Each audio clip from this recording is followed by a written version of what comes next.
Hello students, आज हम आपको फिजिक्स का एक चैप्टर पढ़ाएंगे, लाइट यानी प्रकाश। ये 6 से 10 तक के लेवल के बच्चों के लिए मेरे हिसाब से बेनिफिशियल है। इसकी परिभाषा है, प्रकाश सरल रेखा में चलता है। प्रकाश ऊर्जा का एक रूप है जो वस्तुओं को देखने की क्षमता प्रदान करता है। यानी प्रकाश जो है कोई भी ऑब्जेक्ट से टकराता है वो तब हमारे वापस आंखों पर आता है, वो ऑब्जेक्ट हमें तभी दिखाई देता है वो वस्तु। और प्रकाश हमेशा सीधा चलता है। फिर ये महत्वपूर्ण कुछ पॉइंट्स हैं जो प्रकाश से रिलेटेड हैं। प्रकाश के वेग की गणना सबसे पहले रोमन ने की थी। वायु तथा निर्वात में प्रकाश की चाल 3 × 10⁸ मीटर पर सेकंड होती है। ये बहुत बार पूछा गया है, वायु में प्रकाश की चाल क्या होती है, निर्वात में प्रकाश की चाल क्या होती है। तो ये है, कांच में प्रकाश की चाल 2 × 10⁸ मीटर पर सेकंड होती है। जल में प्रकाश की चाल 2.25 × 10⁸ मीटर पर सेकंड होती है। प्रकाश को सूर्य से पृथ्वी तक आने में औसतन 499 सेकंड अर्थात 8 मिनट 19 सेकंड का समय लगता है। प्रकाश के प्रति व्यवहार के आधार पर वस्तुओं को निम्न भागों में बांटा जा सकता है। यानी वस्तुएं जो भी हम अपने आसपास देखते हैं हर तरफ, तो वस्तुएं जो है वो प्रकाश के आधार पर बटी हुई हैं। कुछ वस्तुएं पारदर्शी वस्तु होती हैं, वे वस्तुएं जिनमें से होकर प्रकाश की किरणें बाहर निकल जाती हैं, जैसे कांच और जल आदि। कांच है, कांच के गिलास पे हम टॉर्च मारते हैं तो वह प्रकाश जो है वो दूसरी तरफ निकल जाता है, या टॉर्च के आगे जो लेंस लगा रहता है वो कांच का होता है, तो उसमें से जो है प्रकाश बाहर निकल जाता है। ऐसी जल है, जल में कोई साफ जल है, उसके अंदर कोई वस्तु पड़ी हुई है तो वस्तु हमें साफ दिखाई देती है। क्यों? क्योंकि प्रकाश जो है वो उसमें से पार निकल जाता है। वो वस्तुएं क्या कहलाती है? पारदर्शी वस्तुएं। कुछ अपारदर्शी वस्तुएं होती हैं। अपारदर्शी वस्तुएं वो होती हैं जिनसे होकर प्रकाश की किरणें बाहर नहीं निकल पाती, जैसे धातु, पत्थर, मिट्टी आदि। कोई पत्थर है, उस पर हम प्रकाश डालें, वापस प्रकाश नहीं जाएगा, उसकी परछाई बन जाएगी वहां पर। और क्या हुआ? धातु की कोई चादर है, उसके हमें आर पार नहीं दिखाई देता। कोई लकड़ी है, लकड़ी के भी हम आर पार नहीं देख सकते। जिन वस्तुओं को हम आर पार नहीं देख सकते, जिनमें से प्रकाश की किरणें आर पार नहीं निकल पाती, उन वस्तुओं को अपारदर्शी वस्तु कहते हैं। अर्धपारदर्शी वस्तुएं, जिनसे होकर प्रकाश का कुछ भाग बाहर निकल जाता है तथा कुछ प्रकाश का कुछ भाग अवशोषित हो जाता है, जैसे तेल लगा हुआ कागज। इसका ये उदाहरण है।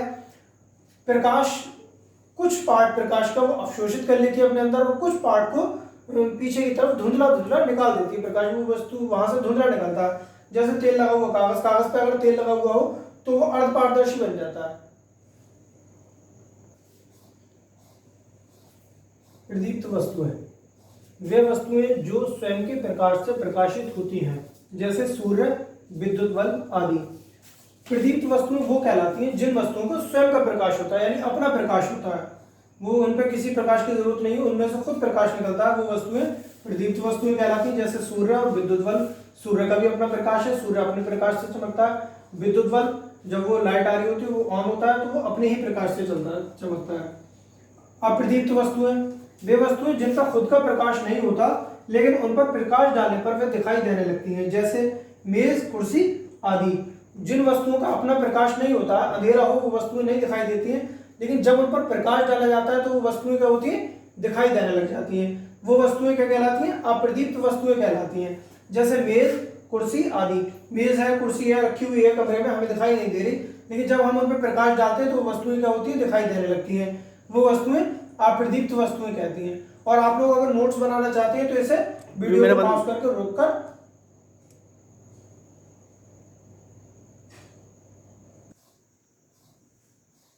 प्रकाश का एक गुण होता है प्रकाश का परावर्तन, रिफ्लेक्शन ऑफ लाइट। जब प्रकाश की किरण किसी अपारदर्शी वस्तु से टकराती है और उसी माध्यम में वापस चली जाती है, तो ये क्रिया प्रकाश का परावर्तन कहलाती है। जैसे कोई एक सतह है, समतल है, उस पर कोई वस्तु, कोई प्रकाश की किरण आती है और टकराकर उसी माध्यम में वापस चली जाती है, तो ये गुण इसका क्या कहलाता है? प्रकाश का परावर्तन कहलाता है।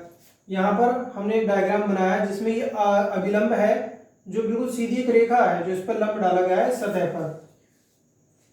एक प्रकाश की एक किरण है जो इस माध्यम से आती है, यानी कोई वायु है, कोई भी माध्यम, उस माध्यम से आती है और उसी माध्यम में वापस चली जाती है। तो जो आपतित किरण है, आने वाली किरण को आपतित किरण कहते हैं, और वापस टकराकर वापस जाने वाली किरण को परावर्तित किरण कहते हैं। तो ये किरण और ये किरण जो कोण बनाती है अभिलंब से, वो कोण आपस में क्या होते हैं, बराबर होते हैं। जिस कोण से वो आती है उसी कोण से वापस चली जाती है, यानी इसे कोण आई कहते हैं आपतित कोण को, और इसे हम आर से शो करते हैं परावर्तित कोण को। इसके दो नियम है, आपतित कोण परावर्तित कोण के बराबर होता है, यानी कोण आई बराबर है कोण आर के। आपतित किरण, परावर्तित किरण तथा अभिलंब एक ही तल में होते हैं, यानी एक तल है, आपतित किरण, अभिलंब और परावर्तित किरण एक ही तल में होते हैं। यहाँ पर बिंदु O माना है हमने, इसे आपतन बिंदु मान लिया।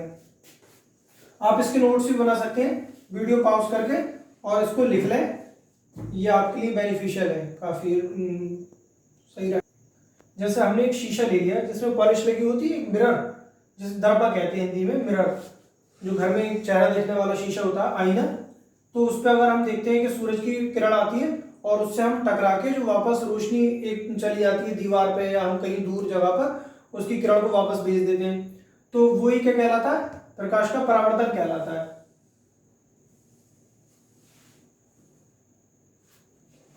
ये अपारदर्शी वस्तु, और इसमें हम जो है अपारदर्शी वस्तु लेंगे, पारदर्शी वस्तु में प्रकाश का परावर्तन नहीं होगा। प्रकाश का एक गुण है प्रकाश का अपवर्तन, रिफ्रैक्शन ऑफ लाइट। अभी हमने पढ़ा था रिफ्लेक्शन ऑफ लाइट यानी प्रकाश का परावर्तन, यह है रिफ्रैक्शन ऑफ लाइट यानी प्रकाश का अपवर्तन। जब प्रकाश की किरण किसी पारदर्शी वस्तु से टकराकर दूसरे माध्यम से गुजरती है तो वे मुड़ जाती है, तो ये क्रिया प्रकाश का अपवर्तन कहलाती है। जब प्रकाश की किरण सघन माध्यम से विरल माध्यम में जाती है तो अभिलंब से दूर हट जाती है। यानी कोई प्रकाश की किरण है, पहले प्रकाश का अपवर्तन समझे, कोई प्रकाश की किरण है, कोई भी ट्रांसपेरेंट यानी पारदर्शी कोई भी माध्यम है पारदर्शी, उसमें प्रकाश की किरण आई और वो टकराकर उसी माध्यम में वापस नहीं लौटती बल्कि वो गुजर जाती है दूसरे माध्यम में, तो ये क्या कहलाता है, प्रकाश का अपवर्तन कहलाता है। यानी कोई प्रकाश की किरण आ रही है, एक स्विमिंग पूल है उसमें पानी है, प्रकाश की किरण आ रही है और वो पानी में पार होकर उसके तल पर पहुंचेगी, लेकिन क्या होगा, माध्यम चेंज हो जाएगा। पहले वो वायु में आ रही है, फिर जब वो पानी के तल से टकराएगी तो उसका माध्यम क्या होगा, जल होगा, यानी कि सघन माध्यम में जाएगी, विरल से सघन में जाएगी, तो वो क्या होगी, अपने जो अभिलंब है उससे दूर हट जाएगी थोड़ा सा, जब वो विरल से सघन माध्यम में जाएगी। तो यही क्या कहलाता है, प्रकाश का अपवर्तन कहलाता है। ये दो तरीके से होता है, सघन से विरल में और विरल से सघन में। कोई भी माध्यम से जब प्रकाश का गुजर जाना अपवर्तन कहलाता है।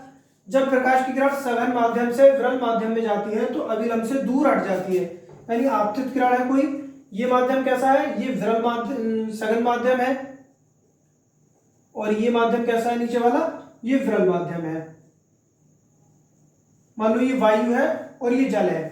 जब कोई किरण, आपतित किरण कहते हैं आने वाली किरण को, वो आई, इसके तल से टकराकर वापस होकर गुजरेगी तो क्या होगी, वो अपने जो अभिलंब है, ये बीच वाला हमने एक अभिलंब माना है, वो इससे हट जाएगी, यानी अपने मार्ग से विचलित हो जाती है।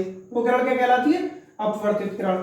यानी जो आने वाला कोण है वो अभिलंब से बनाएगी, तो आपतित किरण जो अभिलंब से कोण बनाएगी उसे आपतन कोण कहते हैं, और जो अभी इससे बनाएगी अभिलंब से ये वाला कोण बनाएगी इसे अपवर्तन कोण कहते हैं आने वाली किरण का, और ये टकराकर इससे गुजर जाएगी, तो ये कौन सी होगी, अपवर्तित किरण होगी। आपतित किरण, ये अपवर्तित किरण, और ये तीनों कहाँ मिलते हैं, एक ही तल में मिलते हैं। सघन माध्यम से आएगी और विरल माध्यम में जाएगी तो क्या होगा, अपने अभिलंब से थोड़ा सा दूर हट जाएगी। प्रकाश के अपवर्तन का तीसरा पॉइंट है, जब प्रकाश की किरण विरल माध्यम से सघन माध्यम में जाती है तो अभिलंब की ओर झुक जाती है। यानी आपतित किरण है, कोई किरण आई, विरल माध्यम से आ रही है सघन माध्यम में, तो वो क्या होती है कि अपने अभिलंब की ओर झुक जाती है। अपवर्तित किरण जो है वो अभिलंब की ओर झुक जाती है। आपतित कोण और ये अपवर्तित कोण। अपवर्तन का नियम है कि आपतित किरण, अपवर्तित किरण और अभिलंब एक ही तल पर मिलते हैं, यानी ये एक तल है, आपतित किरण, अपवर्तित किरण और अभिलंब तीनों एक तल पर यहाँ पर मिलते हैं। आपतन कोण तथा अपवर्तन कोण की ज्या का अनुपात यानी साइन का अनुपात नियत होता है, यानी कोण आई और कोण आर, ये ज्या है इनकी, यानी साइन आई और साइन आर बराबर क्या होता है, इनका दोनों का अनुपात, यानी sine i upon sine r. अनुपात को बटे में लिख सकते हैं, sine i upon sine r बराबर म्यू। ये क्या है, नियतांक है, ये कांस्टेंट है। ये स्नेल्स का नियम भी कहते हैं इसे, क्योंकि ये स्नेल ने दिया था तो इसे स्नेल्स लॉ भी कहते हैं। प्रकाश के अपवर्तन के कुछ उदाहरण हैं जो मैंने यहाँ दिए। ये मोस्ट इंपोर्टेंट है, बहुत बार एग्जाम्स में पूछे गए, कॉम्पिटिटिव एग्जाम्स में भी पूछे जा चुके हैं। तारों का टिमटिमाना अपवर्तन के कारण होता है। तारों की वास्तविक स्थिति का ज्ञान ना हो पाना, तारा हमें ठीक उसी जगह पर नहीं दिखाई देता जहां पर होता है, वो टिमटिमाता रहता है तारा। पानी में क्षण का मुड़ा हुआ दिखाई देना, पानी में सिक्के का ऊपर उठा हुआ दिखाई देना, सूर्य उदय होने से 2 मिनट पहले तथा सूर्य अस्त होने के 2 मिनट बाद तक सूर्य का दिखाई देना, ये भी प्रकाश के अपवर्तन का उदाहरण है। ये कई बार पूछा गया है। आगे जो रह गया है वो प्रकाश का, वो हम दूसरी वीडियो में कवर करेंगे। प्रकाश का पूर्ण आंतरिक परावर्तन वो हम दूसरी वीडियो में कवर करेंगे। और वीडियो पसंद आया हो तो लाइक करें, शेयर करें, हमारे चैनल को सब्सक्राइब करें। और कोई भी दिक्कत हो किसी तरह की हमें कमेंट्स बॉक्स में लिख सकते हैं, क्वेश्चन पूछ सकते हैं हमसे।